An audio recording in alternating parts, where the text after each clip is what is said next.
تجربہ بھی تھا، علم تجارت بھی تھا، مہارت بھی تھی، صفات تجارت بھی تھی، پوری واقفیت منڈیوں سے تھی۔ یہ تو تھا آپ کا ذاتی تجربہ۔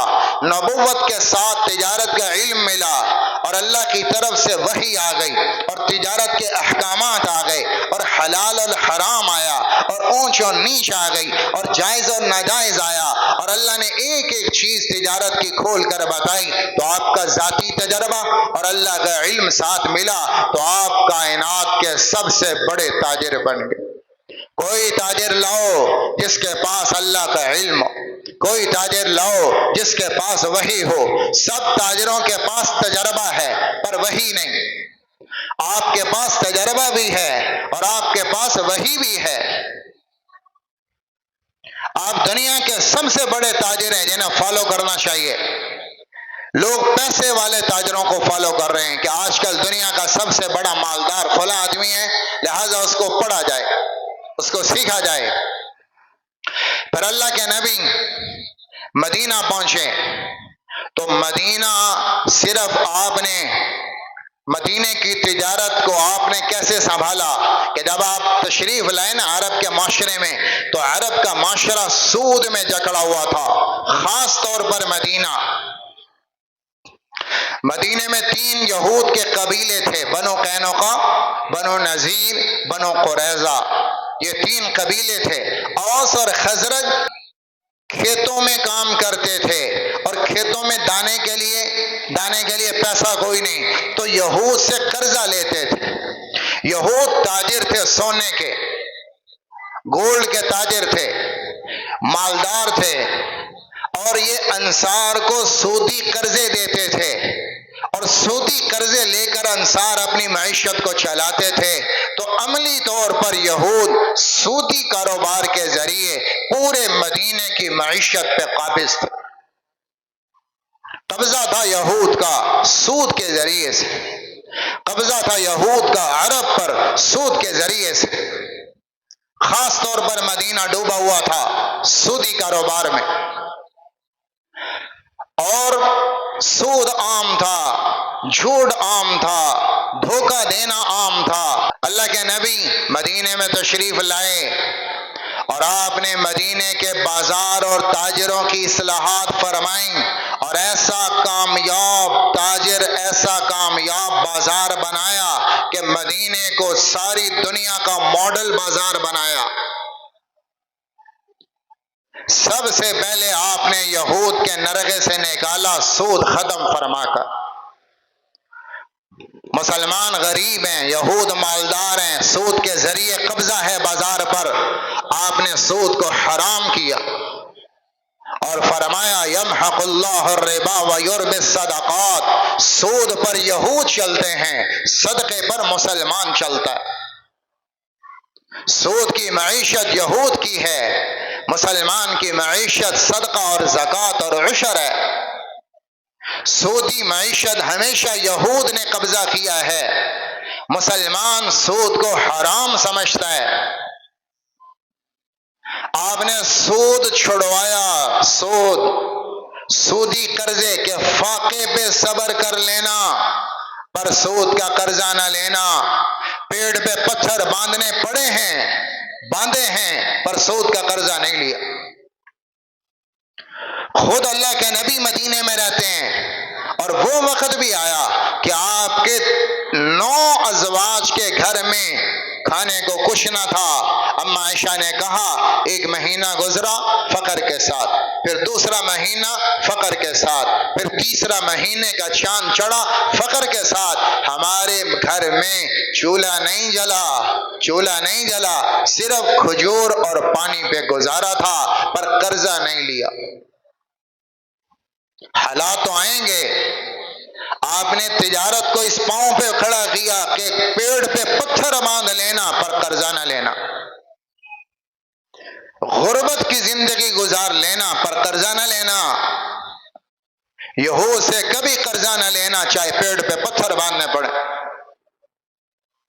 ایسے تو صحابہ نے پتھر نہیں باندھے کہ جب آپ مدینے میں گئے اور آپ نے یہود کے سود کو کیا حرام تو پیڑ پہ پتھر تو آنے ہی تھے۔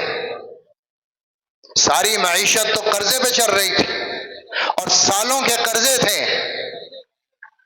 سالوں کے قرضے، نسل در نسل قرضے، سودی قرضے، معیشت کیسے چلتی؟ جب قرضوں سے کیا انکار تو پھر آنے تھے فاقے، آئے ابتدائی طور پر، پھر اللہ نے حالات کھولے اور اللہ نے وہی خیبر جو قرضے دیا کرتا تھا، وہی خیبر اللہ نے مسلمانوں کا مال غنیمت بنایا۔ وہی یہود کے محلات جو محلوں میں بیٹھ کر سودی قرضوں سے نفع کماتے تھے، اللہ نے انہی کا وارث صحابہ کو بنایا۔ سود کا قرضہ ختم، فقر آتا ہے آ جائے، غربت آتی ہے آ جائے، معیشت ڈوبتی نظر آتی ہے آ جائے، یہ سود کے قرضے لینے کا مشورہ دینے والا یہ ماہر معیشت دان نہیں، یہ پاگل معیشت دان ہے، یہ ماہر اقتصادیات نہیں، یہ پاگل اقتصادیات والا ہے۔ تو کہتے ہیں کہ قرضے لے لو، پھر قرضوں پہ قرضے لے لو، پھر قرضوں پہ قرضے لے لو، یہ پاگل معیشت دان ہے، یہ پاگل انسان ہے، یہ بے وقوف اقتصادیات والا ہے۔ اسے تو علی بانی پتہ معیشت کی، معیشت پوچھنی ہے محمد مصطفیٰ سے پوچھو۔ مدینے کا وہ بازار جس میں آنا نہیں نفع تھا، آنا، اللہ کے نبی نے اپنی تجارتی صلاحیتوں سے آپ نے اس کو یہاں تک پہنچایا کہ اس بازار سے نفع کمایا۔ عبد الرحمن بن عوف نے دنیا کا سب سے بڑا تاجر مالدار بنا، عبد الرحمن بن عوف مدینے کے بازار سے۔ آج کے بڑے بڑے مالداروں سے بڑا تھا مالدار عبد الرحمن بن عوف رضی اللہ تعالی عنہ۔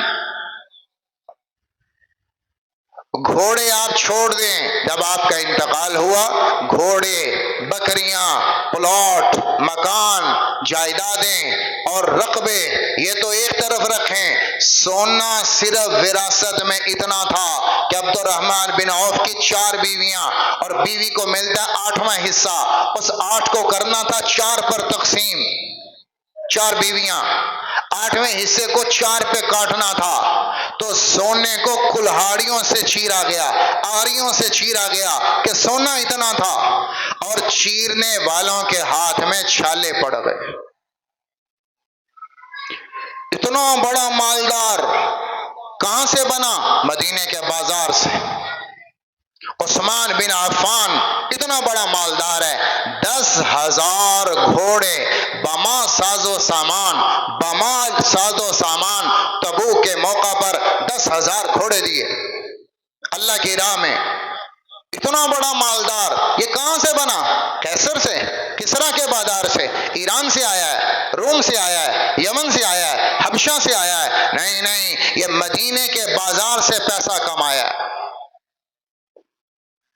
یہ اللہ کے نبی کی تاجرانہ صلاحیتیں تھیں کہ جس بازار میں آنا نہیں تھا، اس بازار کو اتنا بڑا مالدار بازار بنایا کہ وہاں کے تاجر دنیا کے سب سے مالدار تاجر، وہاں کے دکاندار دنیا کے سب سے مالدار دکاندار بن گئے۔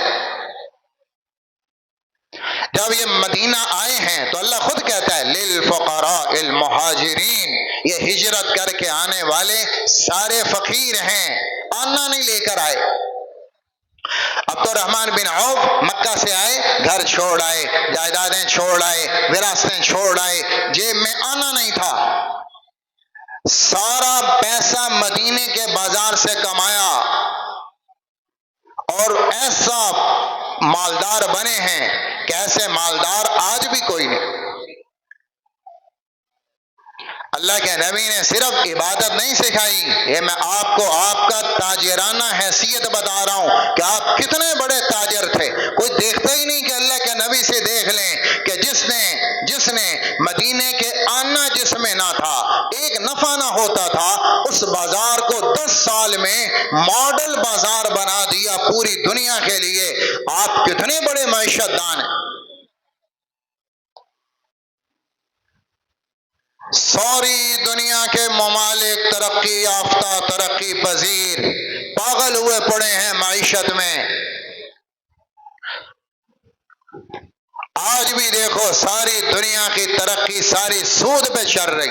امریکہ سود پہ چل رہا، یورپ سارا سود پہ چل رہا ہے، چائنا سود پہ چل رہا ہے، فرانس سارا سود پہ معیشت ہے. اور مسلمان اس گندی معیشت کو دیکھ کر ان سے سیکھنا چاہتے ہیں کہ تم نے بھائی ترقی کیسے کی ہے، ہمیں بھی سکھاؤ. کیا تم نے مدینے کا بازار نہیں دیکھا؟ کیا میرے نبی کا معیشت دان ہونا نہیں دیکھا؟ کیا میرے نبی کی ماہر تجارت ہونا نہیں دیکھا؟ کیا میرے نبی کی مہارت اقتصادیات کو نہیں دیکھا کہ 10 سال میں آپ نے گرے ہوئے بازار کو دنیا کا ماڈل بازار بنا دیا؟ اور ساری دنیا کے بڑے بڑے تاجر اس بازار میں کس طرح بنایا؟ اپنے نبی کو فالو تو کریں تجارت میں. آپ نے سب سے پہلا کام سود حرام، سود حرام، یمحق اللہ الربا ویربی الصدقات. فرمایا اللہ نے جو تجارت سود پر آئے گی میں مٹاؤں گا، جو ملک سود پر آئے گا میں مٹاؤں گا، جو معاشرہ سود پر آئے گا میں مٹاؤں گا. سود کھانا، سود کھانا زنا سے بڑا جرم، سود کھانا زنا سے بڑا گناہ.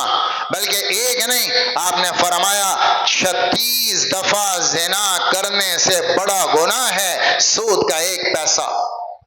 36 زنا سے بڑا گناہ ہے. بلکہ اس سے آگے چلے آپ نے فرمایا اپنی ماں سے زنا کرنا اس سے بڑا گناہ ہے سود کا 1 پیسہ لینا. آج کے نوجوانوں کو سود پہ بہکایا جا رہا ہے. قرضے آسان، سودی قرضے آسان، آپ کی پہنچ میں قرضے، آسان قرضے.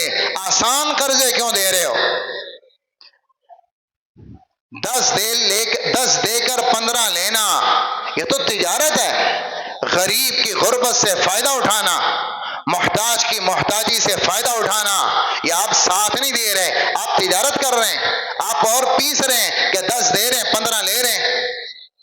آپ مدد کر رہے ہیں، مدد نہیں کر رہے، آپ اس کو لوٹ رہے ہیں. اس لیے سود حرام ہے کہ یہ غریب کی غربت سے فائدہ اٹھانا ہے.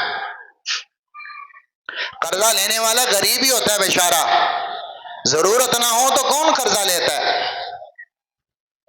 تو آسان قرضے، حکومت کے قرضے اور تاجر قرضے دے رہے ہیں، اور بہت سارے اور اسباب ہیں. قرضہ لو، قرضہ لو زندگی خوشحال، قرضہ لو زندگی خوشحال. کیسے پاگل سیاست دان، کیسے پاگل معیشت دان، کیسے پاگل اقتصادیات کے ماہر جو قرضے کو خوشحالی کہہ رہے ہیں. صحابہ خوشحال نہیں تھے جب تک یہود کے قرضے میں تھے. آپ آئے کا پیڑ پہ پتھر باندھ لینا پر سوال نہ کرنا، قرضہ نہ لینا. یہودیوں کے منہ پر مارو جا کر قرضے سارے.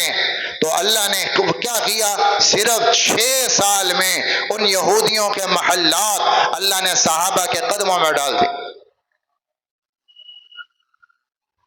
کہ تم دینے والے ہو، لینے والے نہیں ہو. الید العلیٰ خیر من الید السفلیٰ. میرے نبی نے 2 لفظوں میں بات کو سمیٹا، اوپر والا ہاتھ نیچے والے ہاتھ سے بہتر ہے. دینے والے بننا، لینے والے نہ بننا. مانگنے والے نہ بننا کہ مسلمان مانگ رہا ہو، مسلمان سوال کر رہا ہو، مسلمان ملکوں سے مانگے، مسلمان بینکوں سے مانگے، مسلمان اور قوموں سے مانگے. نا نا نا، مسلمان دینے والا ہوتا ہے، لینے والا نہیں ہوتا. دینے والے بننا، اوپر والا ہاتھ ہمیشہ تمہارا ہو، نیچے والا ہاتھ تمہارا نہ ہو.